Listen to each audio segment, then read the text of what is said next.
జనరల్గా ఏంటంటే అంటే ప్రెస్ మీట్కి సంబంధించి కాదు. బుచ్చి చౌదరి గారు ఆయన ఒక పెద్ద మనిషి, అందరూ గౌరవించే మనిషి. ఈవేళ రాజమండ్రిలో ఒక 6 సార్లు ఎమ్మెల్యే మైనారిటీ కమ్యూనిటీ. ఈవేళ రాజమండ్రిలో బుచ్చి చౌదరి గారి యొక్క సామాజిక వర్గం చాలా మైనారిటీ కమ్యూనిటీ. 6 సార్లు మరి ఎమ్మెల్యేగా ఆయన గెలిచాడంటే దాని గ్రేటే. కానీ ఆయన మన మార్గాన్ని భరతరాముడి గురించి మరి నిన్న మాట్లాడిన మాటలు చాలా బాధ కలిగింది. మరి దాని గురించి ఈవేళ నేను కండు వేసుకోవాల్సి వచ్చింది. ఏంటంటే భరతరామ్ గారు ఈవేళ రాజమండ్రి సిటీని ఎంతో సుందరమైన నగరంగా తయారు చేయాలని చెప్పి ఎంతో తాపత్రయపడుతున్నాడు ఆయన. మీరు చూశారు ఈవేళ మన పుస్తకాలయం కానివ్వండి, దేవి చౌక్ కానివ్వండి, ఈ ఆనాలెక్కప్పారావు రోడ్డుకి, అలాగే జవహర్లాల్ నెహ్రూ రోడ్డు మధ్యలో ఉన్నటువంటి రోడ్లన్నీ కూడా ఆయన చాలా బ్రహ్మాండమైనటువంటి రోడ్లుగా తీర్చిదిద్దడం జరిగింది. అంతేకాకుండా మరి బుచ్చి చౌదరి గారు ఎప్పుడు చెప్పాడు, ఆ రోడ్ కంపరేషన్ నుంచి ఫ్లైఓవర్ నేషనల్ హైవేకి వెళ్ళిపోతానండి. ఆయన ఎప్పుడు చేయలేకపోయాడు.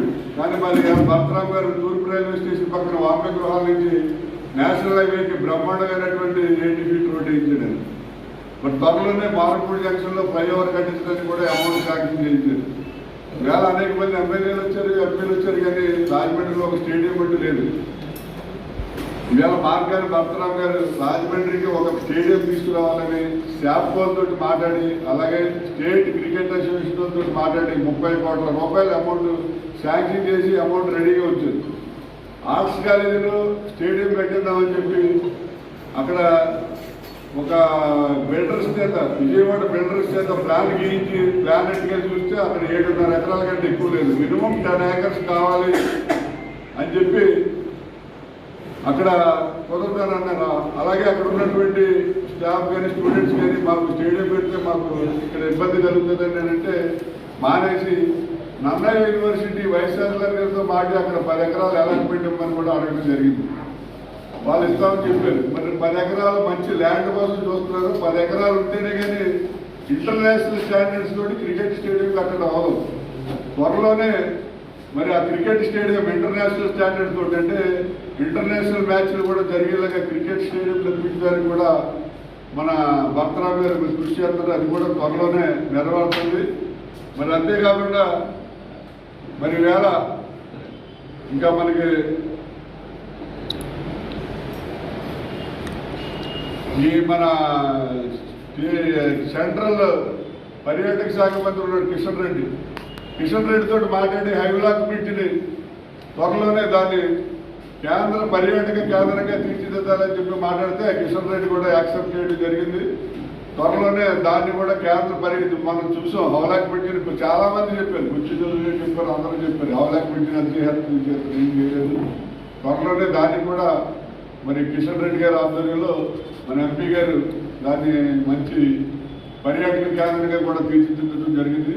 ఇవాళ ఏదైతే మన రాజమండ్రి ఎయిర్పోర్ట్ ఉందో మరి దానికి 1300 ఎకరాలు ఉందండి. ఇవాళ ఆ ఎయిర్పోర్ట్ని సద్వినియోగం అయ్యేలాగా మరి దాన్ని డొమెస్టిక్ ఎయిర్పోర్ట్గా, అంటే ఈ రొయ్యలు కానీ లేకపోతే ఫిషరీస్ వస్తువులు కానీ ఇవన్నీ కూడా ఫారిన్ కంట్రీస్కి ఎక్స్పోర్ట్ చేసుకోవడానికి వీలుగా డొమెస్టిక్ ఫ్లైట్స్ వచ్చేలాగా దాన్ని పర్మిషన్ కూడా తీసుకోవడం జరిగింది. మరి త్వరలోనే రాజమండ్రి నుంచే ఇంకా ఫిష్ కానీ ప్రాన్స్ కానీ ఇవన్నీ కూడా విదేశాలకి ఎక్స్పోర్ట్ చేయడం జరుగుతుంది. మరి ఎన్ని చేస్తున్నాయి ఈ రాజమండ్రిని ఒక సుందర నగరంగా తీర్చిదిద్దాలనుకునేటువంటి మన మార్గాన్ని భరతరామ్ గారి మీద మరి బుచ్చి చౌదరి గారు మాట్లాడడం అనేది చాలా బాధ కలిగించింది. అందుగురించే మరి ఇవాళ ప్రెస్ మీట్కి రావడం జరిగింది. మరి బుచ్చి చౌదరి గారు మరి నేను కొన్ని ప్రశ్నలు వేస్తానండి. మీరు 6 సార్లు ఎమ్మెల్యే అవుతున్నారు. మీరు అసలు మీరు బుచ్చి గారు మీరు ఎన్నిసార్లు ఎమ్మెల్యే చేశారు? ఈ చేసిన ఈ 6 సార్లు ఎమ్మెల్యేలు మీరు రాజమండ్రికి చేసిన అభివృద్ధి ఏంటి? అది మొదటి ప్రశ్న అండి. రెండోది మీరు మొట్టమొదటిసారి ఎమ్మెల్యే అయినప్పుడు నాకు బాగా గుర్తండి, ఆ ధవళేశ్వరం పక్కన పిచ్చుకలంక ఉంది. పిచ్చుకలంకని అభివృద్ధి కేంద్రంగా, పర్యాటక కేంద్రంగా అభివృద్ధి చేస్తామని చెప్పి ఫస్ట్ ఎమ్మెల్యే అయినప్పుడు చెప్పాడు ఆయన. మా ఊరు వెళ్ళాలంటే పిచ్చుకలంక మీద వెళ్ళాలండి, వెళ్ళినప్పుడు అలా చూస్తాను ఇది పర్యాటక కేంద్రం ఎప్పుడు అవుతుందా, పర్యాటక కేంద్రం అవుతుందని. మరి 30 సంవత్సరాల నుంచి అది అలాగే ఉంది కానీ పర్యాటక కేంద్రంగా అవ్వలేదు. మరి బుచ్చి చౌదరి గారు రాజకీయాల నుంచి విరమిస్తున్నాడు కానీ పిచ్చుకలంకని మాత్రం అభివృద్ధి చేసింది ఏమి కూడా కనపడలేదు. ఇంకా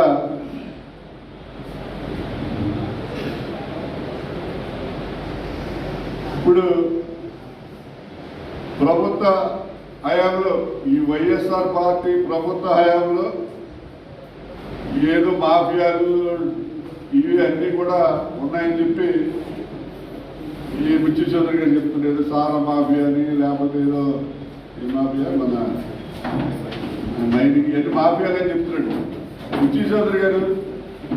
ఈవేళ ఈ మాఫియాలకి లేకపోతే ఈ సిండికేట్లకి అన్నిటికీ మూలం ఎవరో మీకు తెలుసు. మీ హయాంలోనే ఈ సిండికేట్లన్నీ ఏర్పడి ఈవేళ రాజమండ్రి మాఫియాలుగా రన్ అయ్యి ఈ జగన్ గారు వచ్చిన తర్వాత మీరు సారా సిండికేట్లు ఎక్కడ ఉన్నాయో చూపించండి. మీరు ఎక్కడైనా సరే ఈ రాష్ట్రంలో ఇదిగో సారా సిండికేట్ ఉంది చూపించండి మీకు దమ్ముంటే. అలాగే ఇసుక సిండికేట్లు ఉన్నాయి, ఇదిగో ఇక్కడ ఇసుక సిండికేట్లు ఉందని చూపించండి మీకు ఎక్కడైనా సరే. మరి ఈవేళ డ్రగ్స్ మాఫియా అంటారు. ఈవేళ నర్సీపట్నంలో గంజాయి, చంద్రబాబు నాయుడు గారు చెప్తున్నారు నర్సీపట్నంలో గంజాయి పండించేస్తారు, అదంతా కూడా మరి రాష్ట్రానికి విదేశాలకు కూడా ఎక్స్పోర్ట్ అవుతుందని చెప్తున్నారు. అసలు నర్సీపట్నంలో గంజాయి ఏ రకంగా వస్తుంది? నర్సీపట్నంలో గంజాయి అక్కడ ట్రైబల్ ఏరియాది, అక్కడ గంజాయి పండించేవారు ట్రైబల్స్. మీకు నిజంగా ఈవేళ అక్కడ గంజాయి పెరగటానికి, గంజాయి తోటలు రావడానికి కారణమైన వాళ్ళు ఎవరో మీ అందరికి తెలుసు.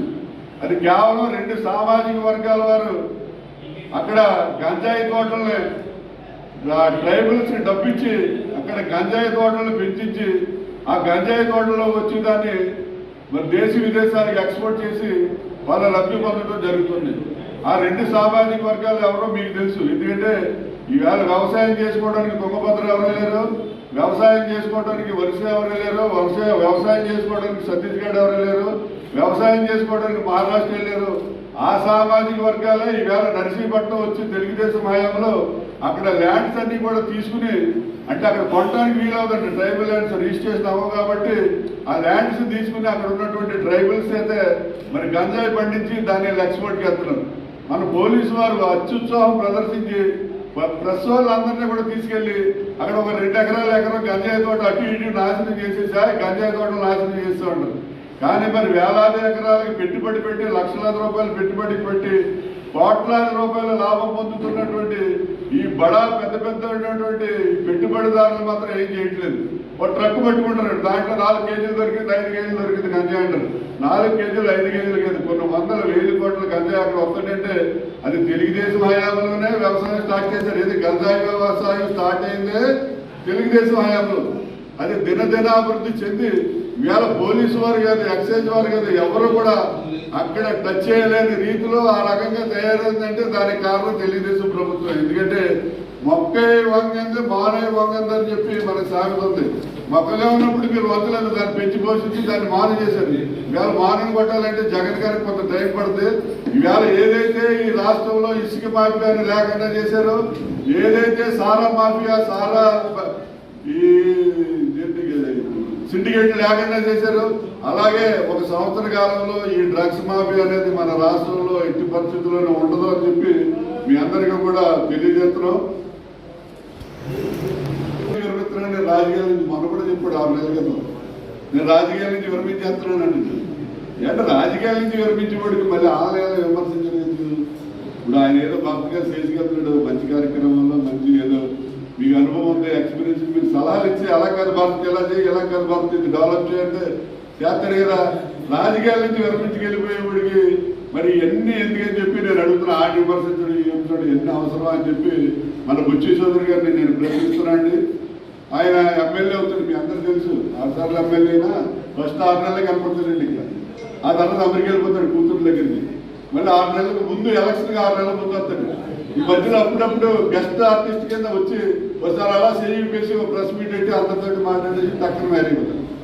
నన్నందరికీ తెలియదు ఏం కాదు. ఏంటంటే కొందరికి భగవంతుడు ఎమ్మెల్యే అవ్వాలని ఎంపీ అవ్వాలని రాస్తాడు. కొందరికి ఏంటంటే అది ఎంత చేసినా కొందరు అవలేనోడు దురదృష్టవంతుడు అయినోడు గొప్పోడు అని కాదు. ఏంటంటే భగవంతుడికి ఎమ్మెల్యే రాశాడు, అందుకని అలా ఎమ్మెల్యే అయిపోతాడు తప్ప ఈ రాజమండ్రికి అభివృద్ధికి ఈయన చేసింది నాకు తెలిసి ఏమీ లేదు. ఈవేళ ఇప్పుడు ఏ ముఖ్యమంత్రి అయినారండి 34 లక్షల ఇల్లు ఇచ్చారండి ఈ రాష్ట్రంలో, ఉమ్మడి రాష్ట్రంలో కానివ్వండి విడిగా కానివ్వండి. ఇవాళ 34 లక్షల కుటుంబాలకి ఇల్లు ఇస్తే మీరు అది చేశారండి ఇది చేశారండి. దాంట్లో అది జరిగిపోయిందండి. పొలం ఎక్కువ రేటు పెట్టుకుంటారు, తక్కువ రేటు పెట్టుకుంటారు. తెలుగుదేశం హయాంలో జనాలుగా మోసం చేసేసి మాయ మాటలు చెప్పి తక్కువ రేటుకి తప్పిస్తున్నారండి ల్యాండ్. ఆ కానించి ఆడు గుర్రం అని చెప్పి మొత్తుకునే పరిస్థితి. ఇవాళ రాజమండ్రిలో ఎయిర్పోర్ట్ ఉందండి. ఎయిర్పోర్ట్లో 870 ఎకరాలు ఎక్విజేషన్ చేశారు. అక్కడ ఎకరం నాకు 4 ఎకరాలు ఉందండి. ఎకరం 3 కోట్లు అడిగారు మద్రాసు నుంచి వచ్చి. ఎయిర్పోర్ట్ పక్కనే రిసార్ట్స్ కట్టుకుంటానండి. ఇదివరకు శ్రీరామ్ ట్రాన్స్పోర్ట్ వెహికల్స్ ఉండేవి. అడిగితే నేను ఇవ్వలేదు, ఇంకా బాగా డెవలప్ అవుతుందని. ఎయిర్పోర్ట్ డెవలప్మెంట్ అని చెప్పి మన ఎంపీ మురళీమోహన్ గారు దాన్ని ఎక్విజేషన్ చేయించాడు. ఎకరానికి నాకు 47 లక్షలు ఇచ్చారండి. మొత్తం 4 ఎకరాలకి 2 కోట్లు ఇచ్చారు. అంటే నేను 12 కోట్లు 4 మూళ్ళు 12 కోట్లు రావాల్సింది. దానికి నాకు 2 కోట్లు ఇచ్చేసి సరిపెట్టేసి తూతు మాత్రం అనిపించేది. నేను వైజాగ్ ల్యాండ్ ఎక్విజేషన్ ట్రిబ్యునల్కి వెళ్ళాను. 3 సంవత్సరాల నుంచి ఆ ల్యాండ్ ఎక్విజేషన్ కోర్టు చుట్టూ తిరుగుతున్నాను. అటువంటి ఉండకూడదనే ఈ జగన్ గారి గవర్నమెంట్ లో రైతులు ఎంత అడిగితే అంత డబ్బు ఇచ్చి దూరం తీసుకోండి, ఏ రైతుకి అన్యాయం జరగకూడదని చెప్పి జగన్ గారు చెప్పారు. కాబట్టి రైతులందరికీ న్యాయమైనటువంటి రేట్లు ఇచ్చి ఈ పొలాలు తీసుకుని అందరికీ ఇల్లు ఇవ్వడం జరిగింది. ఇవాళ అమరావతిలో చంద్రబాబు నాయుడు గారు ఎంత మోసం చేసేటంటే రైతుల్ని, వాళ్ళందరి దగ్గర ఎకరం పొలాలు తీసుకున్నాడు. 33,000 ఎకరాలు. ఎకరానికి 1000 గజాలు మీకు ఇస్తాను, మిగతా అంతా డెవలప్ చేస్తాను అన్నాడు. బాగానే ఉంది. అలాగే సింగపూర్ నుంచి ఫోటోలు తీసుకొచ్చి చెప్పాడు, చూపించాడు. లేకపోతే ఆస్ట్రేలియా నుంచి అమెరికా నుంచి వీడియో తీసుకొచ్చి చూపించాడు. మీకు ఇంత డెవలప్ అయిపోద్ది, అంత డెవలప్ అయిపోతే మీకు ఎకరం పోతే పోయింది, 1000 గజాలు వస్తుంది, 1000 గజాలు 10 కోట్లు అయిపోతుందని చెప్పాడు. ఆయన యొక్క మాయ మాటలు నమ్మి ఈ ప్రజలందరూ అక్కడ ఉన్న వాళ్ళందరూ ఏం చేశారంటే ఎకరాలు ఇచ్చేసి గజాల్లో స్థలాలు తీసుకున్నారు. మరి ఇవాళ ఏదైతే చంద్రబాబు నాయుడు గారు చెప్పారో ఆ డెవలప్మెంట్ లేదు కాబట్టి వాళ్ళందరూ కూడా ఏం చేస్తారంటే ఏంటి అక్కడ ఏదో చెప్పాడు, ఇక్కడ ఏదో అవుతుంది అనుకుంటారు. రాజధాని లేదన్నారు, మన పరిస్థితి ఏంటి, మన పిల్లల పరిస్థితి ఏంటి అని చెప్పి ఈవేళ వాళ్ళందరూ కూడా నిరాధ్యక్షలు చేస్తున్నారంటే దానికి కారణం కేవలం చంద్రబాబు నాయుడే. ఈవేళ 2013 ల్యాండ్ ఎక్విజేషన్ యాక్ట్ ప్రకారం పొలాలు తీసుకుంటుంటే ఈవేళ రైతులు ఎవడో బాధపడ్డారు. ఎందుకంటే పొలం గవర్నమెంట్ తీసేసుకుందాం, మనం ఇష్టమైన రేటుకి ఇస్తాం, అక్కర్లేదనుకోండి మనం కోర్టుకు వెళ్తాం, ల్యాండ్ ఎక్విజేషన్ ట్రిబ్యునల్కి వెళ్తాం, మనం ఫైట్ చేస్తాం. అంతేగాని ఇక్కడ డెవలప్మెంట్ జరగలేదు, ఇక్కడ డెవలప్మెంట్ ఇప్పుడు నా ల్యాండ్ పోయిందండి 4 ఎకరాలు ఎయిర్పోర్ట్లో. అండ్ ఎయిర్పోర్ట్ పెట్టుకుంటాడు, శ్మశానాలు పెట్టుకుంటాడు. నాకు అనవసరం, నాకు సెటిల్ అయిపోయింది. నా డబ్బు నాకు 2 కోట్లు ఇచ్చాడు, నాకు సెటిల్ అయిపోయింది. నేను ఆడవలసిన పని లేదు.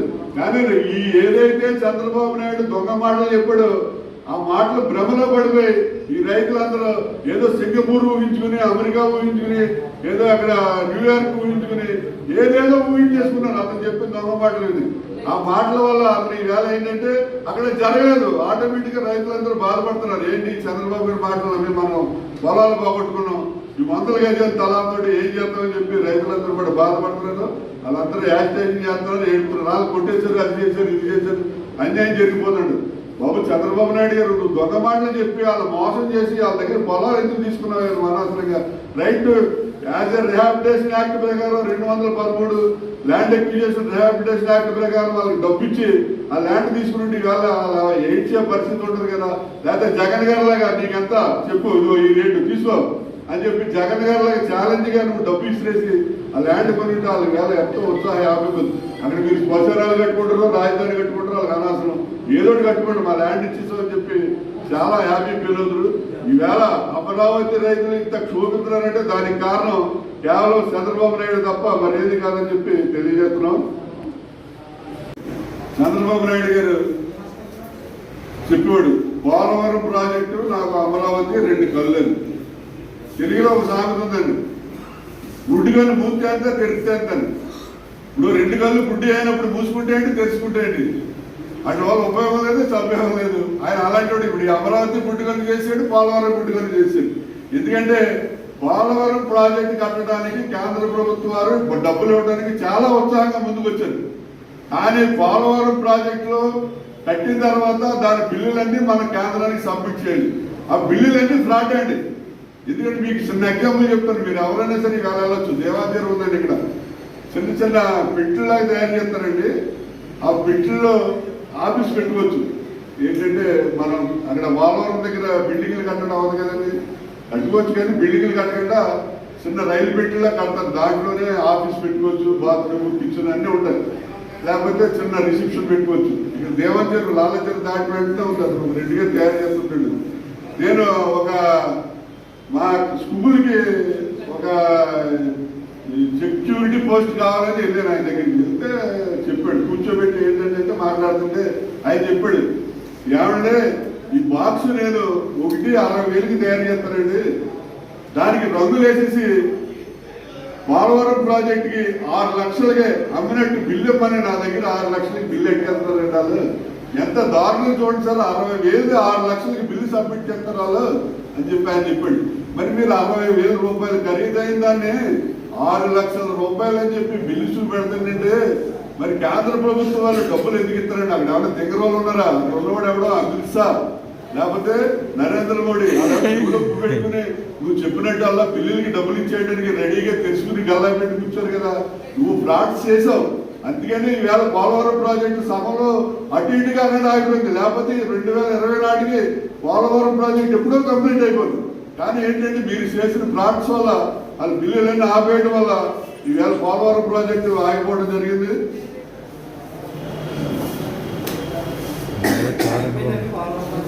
నగరంలో మీరందరూ చెప్పండి, ఏమన్నా పారిశ్రామికంగా అభివృద్ధి చెందిందా, పర్యాటకంగా అభివృద్ధి చెందిందా? పక్కనే గోదావరి నది ఉంది, కావాల్సినంత వేకెంట్ ల్యాండ్ ఉంది. పక్కనే సీలేరు, అప్పర్ సీలేరు, లోరేరు పవర్ ప్రాజెక్టులు ఉన్నాయి. బుచ్చి చౌదరి గారు ఏం డెవలప్ చేశారంటే ఇవాళ గోదావరి సెరెక్స్మిక్స్ ఉంటుంది. ఎక్కడ పోయింది గోదావరి సెరెక్స్ తెలియదు. స్పిన్నింగ్ మిల్ ఉంటుంది, అది మూతపడిపోయింది. ఈవేళ ఏంటంటే మన ఈ అల్యూమినియం ఇండస్ట్రీ ఉంటుంది, అది పోయింది. ఈవేళ క్వారీ ఏరియాలో కొన్ని వేల మంది వర్కర్స్ క్వారీలో పనిచేసుకుని జీవనం సాగించేవారండి. మన బుచ్చి చౌదరి సామాజిక వర్గానికి చెందినటువంటి ఒక ఆయన జైంట్ క్లస్టర్ అని చెప్పి మన కొండబాబు తెలుసు, ఆసియాలోనే పెద్ద క్లస్టర్ అట్టుకొచ్చాడు వెడ్సెట్. మొత్తం అక్కడ పనిచేసి కూలి వాళ్ళందరికీ కూడా పనిపోయిందండి. వాళ్ళందరూ గౌరవపట్నం వెళ్ళి అక్కడ వెళ్ళి ఇక్కడ వెళ్ళి పని చేసుకున్నారు. మరి వాళ్ళందరికీ కూడా పని కల్పించవలసిన బాధ్యత ఎమ్మెల్యేగా బుచ్చి చౌదరి గారి మీద లేదా అని చెప్పి నేను ప్రశ్నిస్తున్నా అండి. రోజు ఎర్రచంద్ర స్మగ్లింగ్. మరి ఎర్రచంద్ర ఇవాళ మన జగన్ గారు వచ్చిన తర్వాత చాలా కంట్రోల్ అయిపోయింది. లేకపోతే మన చంద్రబాబు నాయుడు గారు ఏమో రోజు ఎర్రచంద్రం అక్కడికి వెళ్ళిపోతుంది ఇక్కడికి వెళ్ళిపోతుంది అని చెప్పి రోజు కూడా స్టేట్మెంట్ ఇవ్వడం జరిగింది. తర్వాత ఈయన మన చంద్రబాబు నాయుడు గారు ముఖ్యమంత్రిగా ఉన్నప్పుడు నేను అది చేసి ఇది చేశానండి. ఏం చేశారండి మీరు? అంగన్వాడీలు స్ట్రైక్ చేస్తే వాళ్ళ గుర్రాలతో నొప్పిస్తారు, రైతులు యాక్సిడెంట్ చేస్తే వాళ్ళ మీద కాల్పులు జరిపించారు. అదేనా మీ పరిపాలన అని చెప్పి మరి చంద్రబాబు నాయుడు గారి పరిస్థితి ఏదో చేస్తారంటే నాకు 14 ఏళ్ళు ముఖ్యమంత్రి చేశాను, 40 ఏళ్ళు ఇండస్ట్రీ అండి. ఏది ఇండస్ట్రీ? ఇప్పుడు ఏదో చెప్తాడు, ఇప్పుడు ఏదో చెప్తారు నిర్దగండ్ర శెట్టి కింద మొక్కలు వలవని. నిర్దగండ్ర శెట్టి అంతే తిన్నా అంతే, దానికి వల్ల ఉపయోగం ఉండదు, కాయ ఉండదు, ఏం ఉండదు, దాని మీద ఎక్కి కొమ్మలు ఎదిగిపోతుంది తప్ప. మరి అలాగే ఈవేళ చంద్రబాబు నాయుడు 14 సంవత్సరాలు ముఖ్యమంత్రి, ఇండస్ట్రీ అంటే ఈవేళ రాజమండ్రి కదండి మన రాష్ట్రంలో మరి ఎడగొట్టి తీసుకొచ్చాడు ఇక్కడికి. మనకు సంబంధించిన అన్ని కూడా హైదరాబాద్లో చంద్రశేఖర్ వదిలేశాడు. మరి ఈవేళ రాష్ట్రాన్ని అధోగతి పాలన చేయడానికి కూడా మరి ఆవేళ మాకు ప్రత్యేక హోదా కావాలని చెప్పి మరి బీజేపీతో కలిసి ఉన్నప్పుడు కారణం పట్టుకుంటే ఈవేళ మనకు ప్రత్యేక హోదా వచ్చింది. మరి ఏం ప్రాజెక్టులు ఇస్తున్నారు బీజేపీ వాళ్ళు, అవన్నీ కూడా సాధించలేకపోయాడు. మరి అటువంటిది బుచ్చి చౌదరి గారు ఇవాళ మన చంద్రబాబు నాయుడు గారు ఏదేదో మాట్లాడితే మరి చాలా దారుణమైన పరిస్థితి. అలాగే ఇప్పుడు ఇంకా ముఖ్యమైన విషయం అండి, సీతానగరం బెల్ట్లో విపరీతమైనటువంటి ఇసుక మాఫియా చేసాడు అతను. అతని దగ్గర గుమస్తా నాకు తెలిసాడు, నెలకి 4 కోట్లు పెట్టుకున్నాడే బాబు మావాడు అనేవాడు. ఏంటంటే ఇసుకని మరి 10 టైర్ల లారీయో 15 టైర్ల లారీయో ఆ లారీల మీద వైజాగ్ హైదరాబాద్ ఏ బిల్లులు లేకుండా పంపిస్తాడు, కోట్లాది రూపాయలు కొలబడుతుంది. మరి బుచ్చి చౌదరి గారు అప్పుడు మీరు ఏం చెప్తారండి, మీరు ఎమ్మెల్యే కదా, మరి మీరు పడుకున్నారా నిద్రపోతున్నారా? అప్పుడు బహుశా అమెరికాలో ఉండుంటాడు ఆయన, అందుకని ఆయనకి ఆ ఇష్యూ తెలియకపోయి ఉండొచ్చు. తర్వాత ఇంకా ముఖ్యంగా ఏంటంటే మరి వేళ రాజమండ్రిలో పేపర్ మిల్ ఉందండి. ఆ పేపర్ మిల్లులో ఈవేళ బుచ్చి చౌదరి గారు ఆయన బంధువుగా ఆయన తీసుకొచ్చి అక్కడ హెచ్ఆర్ డిపార్ట్మెంట్ లో హెడ్ కింద పెట్టింది. ఏది తెలుగుదేశం హయాంలో వాళ్ళు ఏ రకంగా తయారైపోయినటువంటి వేళ అక్కడ ఉన్నటువంటి అమెరికా మేనేజ్మెంట్ తరివేశారు. వాళ్ళు బాబోయ్ మా వద్దని చెప్పి పారిపోయి అమెరికా వెళ్ళిపోయారు. ఇవాళ సోమవారం తీసుకున్నాను. ఇప్పుడు ఏ పరిస్థితి అంటే ఇదే బుచ్చి చౌదరి గారు పేపర్ మిల్కి వెళ్ళి రికమెండేషన్ చేస్తే చీఆతలపో అనేటువంటి పరిస్థితి అక్కడ ఏర్పడిపోయింది. ఎందుకంటే పేపర్ మిల్లులో 43% పబ్లిక్ గవర్నమెంట్ షేర్స్ ఉండేవి, 12% 16% ప్రైవేట్ షేర్స్ ఉంది, 51% బంగూరు షేర్స్ ఉంది. ఈ చంద్రబాబు నాయుడు గారు బుచ్చి చౌదరి గారు కలిసి ఈ 43% షేర్స్ ని కూడా మరి ప్రైవేట్ గవర్నమెంట్ బంగూరు వాళ్ళకి కేవలం 16 కోట్లు కండి, మనం ఎవరన్నా కొనేసుకుందాం 16 కోట్లు అంటే 16 కోట్లకి అమ్మేశారు. ఈవేళ పేపర్ మిల్ దగ్గరికి వెళ్ళి ఎంపీ కానీ ఎమ్మెల్యే కానీ ఎవడైనా సరే వెళ్ళి అడిగితే మండలం మీకు సంబంధం ఏంటంటారు. అదే 43% గవర్నమెంట్ షేర్స్ ఉన్నప్పుడు వెళ్ళి ఏంట్రా ఇలా చేస్తున్నావు అలా చేస్తున్నావు అని చెప్పి కాలం అడిగి పట్టుకుని అడిగే పరిస్థితి ఉంటుంది. ఈవేళ మొత్తం పేపర్ మిల్ అంతా కూడా ధ్వంసం అయిపోయింది. అది ఇష్టం, ఎవడు ప్రమోషన్ ఇవ్వాలంటే అడిగించుకుంటారు, ఎవడు డబ్బు కూర్చోబెడతారు. ఆ టైపులో పేపర్ మిల్ తయారైపోయింది. ఆ పరిస్థితి పేపర్ మిల్కి తీసుకొచ్చింది మీరు కాదా అని చెప్పి నేను ప్రశ్నిస్తున్నాను.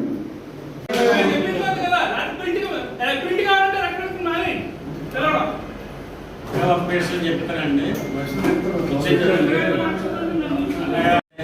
మీరు అయ్యన్న పాత్ర అనగా చంద్రబాబు గారితో సైతం ఇంకా శారస్తం జరిగిపోయి మీరు ఏం మాట్లాడుతున్నారో మీకు తెలియదు. ఆయన అయ్యన్న పాత్ర గారు కోటేశ్వర ప్రసాద్ సంతాపం చెత్తనా కూడా కట్టాడు ముఖ్యమంత్రిని. ఆయన కోటేశ్వర పాత్రకి ఎస్ఐలో సెల్యూట్ చేసేవారండి.